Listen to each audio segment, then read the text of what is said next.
ものすごく高い再現度で再現できる。かつてないんですけど、皆さん気づきました？ドライブの上げ下げができるんですよね。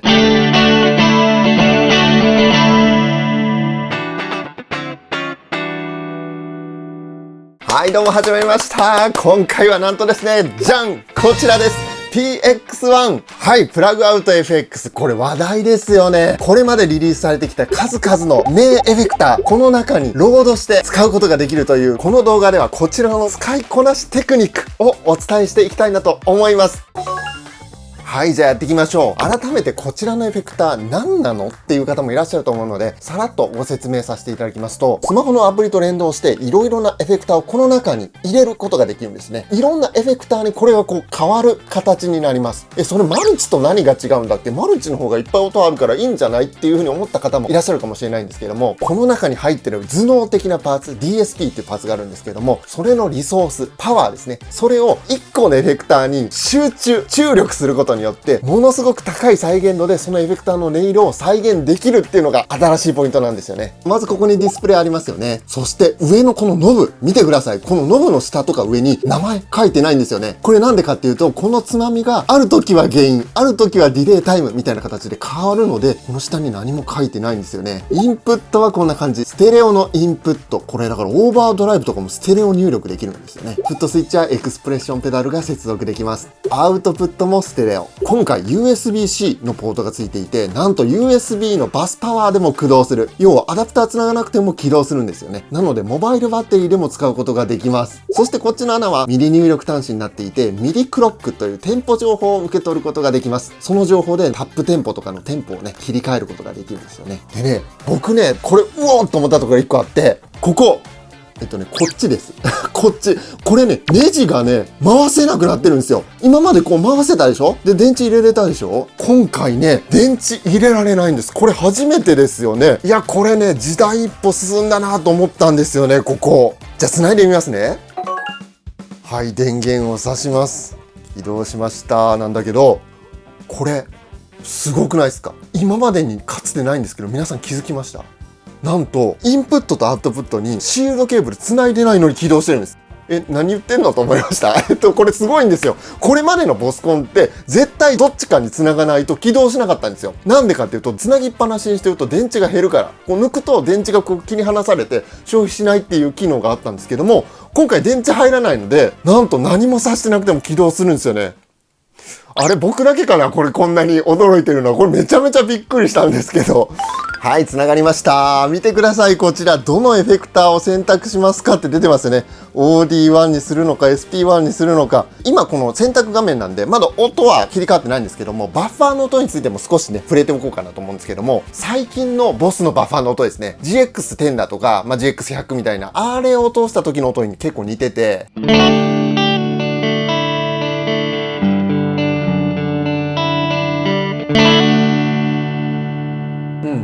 こんな感じでボスっぽいちょっと明るく透き通った感じというか、これ安直です。じ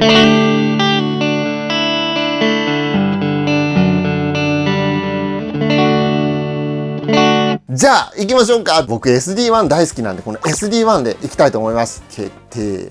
うわー、来た！スーパーオーバードライブ来ましたね。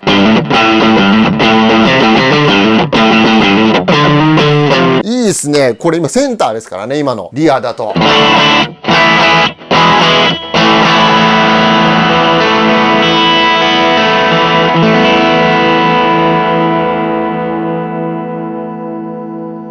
なんかこの余韻みたいなところがすごくね、マルチで作ってる SD1 の音とかよりもリアルだと思いますね。で、ここのね、つまみをこうやってくるくる回すとドライブがこう下がったり、トーンが下がったりっていう感じですね。この辺までは皆さんもう大体もう知ってるじゃないですか。わかりますよね。この動画ではですね、もう実践編みたいなことをどんどん入れていきたいなと思っております。僕的にこれがね、嬉しいと思ったのがね、こちらなんですよね。フットスイッチを接続した時の拡張機能。はい、フットスイッチ接続しました。フットスイッチは今、モーメンタリーで動くような設定になっています。フットスイッチの設定をするときは、右のページにこう移りまして、こちらですね、コントロール1。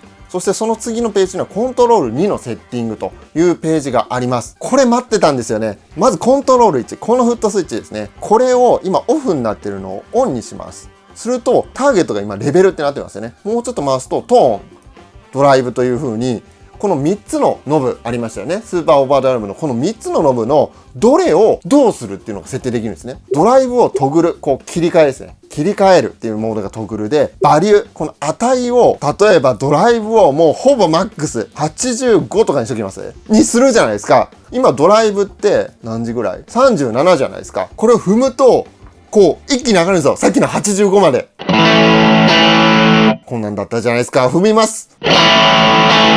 こんな感じで切り替えれるんですよね。こう足でコントロールするやつとかありましたよね。あれってやっぱりこのドライブまで上げたり下げたりしたいっていうのをこうあらかじめ設定しておくことによってこうドライブの上げ下げができるんですよね。もう一個このペダルあるんで、コントロールにはじゃあ例えばレベル、ソロの時に音量大きくするからとか言って60ぐらいまで上げます。オンにすると上がりましたよね。で、これでさらにドライブも上げれるんです。これはね、今までのコンパクトエフェクターでやりたかった。これをやるためになんならもう1台用意してたとか、2台組み合わせて音を作ってたみたいなことが、これ1台でできるんですよね。はい、こちら、モディファイ品しかなくてすいません。ちょっとこれだけつなぎますけれども、ボスの EV30。をつないで、先ほどのコントロールのセッティングのページのさらに次にエクスプレッションセッティングっていうのがあります。ここでもターゲットを選べるので、ドライブのこのミニマム値、一旦0にしとく、0からマックスまで、このね、幅も選べるんですけれども、こう設定しておくと、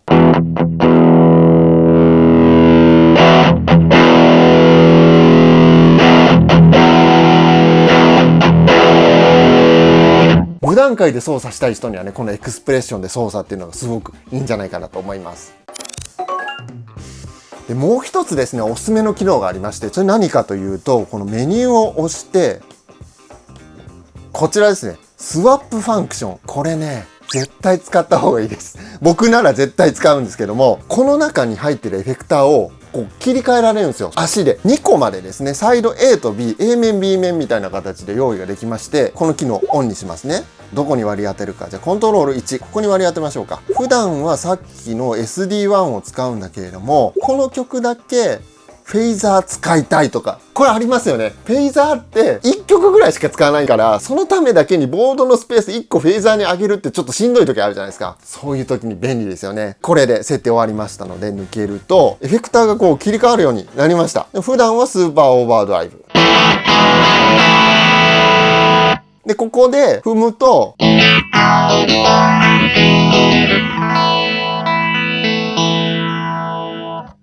やっぱりね、これ、冒頭に言った DSP の全リソース全集中してる音出てますね。めちゃクオリティ高いです、これ。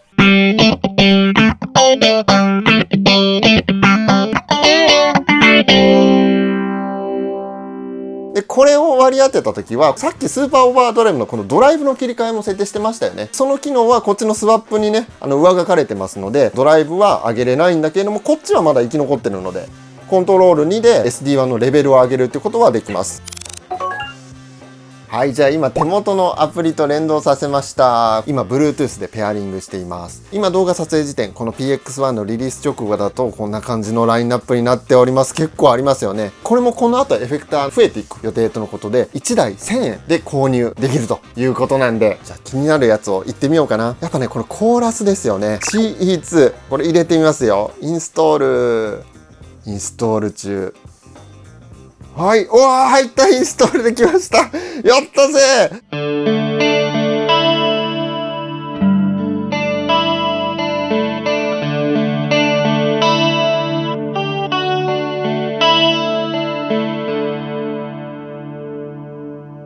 C2 だ。で、その C2 がじゃーん、ここにあります。これね、比較しましょうか。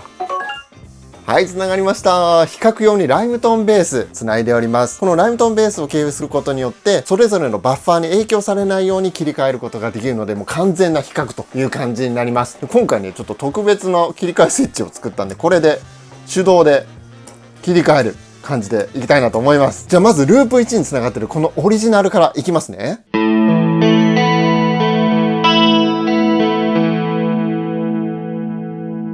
はい。切り替えますよ。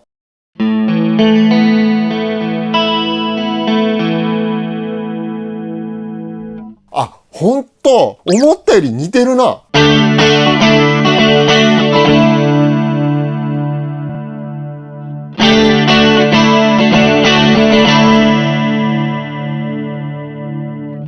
もっと違うと思ってた。めっちゃ似てるわ。結構これパーツ劣化とかしてるから、僕の予想だとこっちのオリジナルの方がちょっとマットで、こっちの方がちょっとやっぱバッファーのこともあって明るいのかなと思ったんだけども、ちゃんとこう一緒になってる。いや、これ結構すごいですね。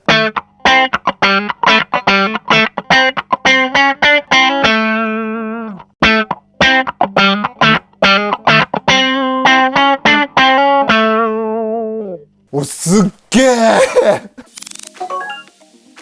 あとみんなが絶対使うやつとしてはディレイですよね。で、ディレイが今あるのがね、この DD2 なんですよね。DD2 って一番初めのこの白色のコンパクトエフェクターのデジタルディレイでございまして、インストールしてる間にですね、これもこちらにございます DD2 ですね。はい。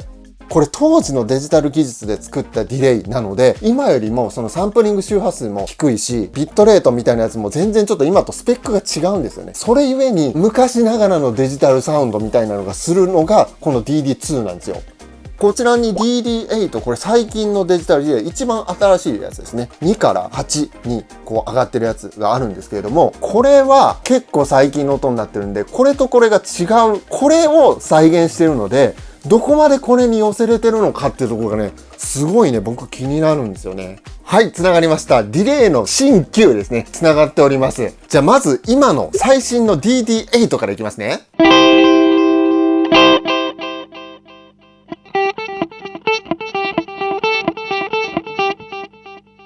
こんな感じですよね、今の音。じゃあ、この昔の DD2 いってみますね。なんか違いません？この、ちょっとこのレトロというか今と違う感じ。うん。じゃあこの DD2 と比較してみましょうか。さあどうかな？オリジナルからいきますか。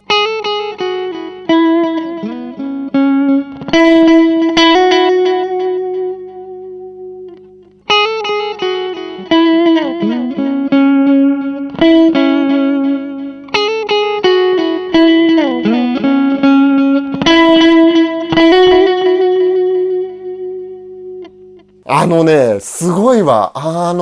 今のディレイ、この DD8 にはない当時のなんかちょっとカスッとしたカスカスッとなってる、それでいてこの味わいっていう味わい深い、なんかわかります？この DD2 のディレイの良さってすごいあったじゃないですか。それがね出てる。この時代の音めっちゃ好きなんです。だからこれはいいかも。はい、いかがでしたでしょうか。全部の音はねチェックできませんでしたけども、今入れた音もねここにこうやって2つ追加されているので、こんな感じで全部で16個までかな登録できるそうなので、今回の動画良かったという方はぜひ高評価、そしてチャンネル登録もお待ちしております。コメントもぜひぜひ気軽に書いてみてください。それではまたの動画でお会いしましょう。ありがとうございました。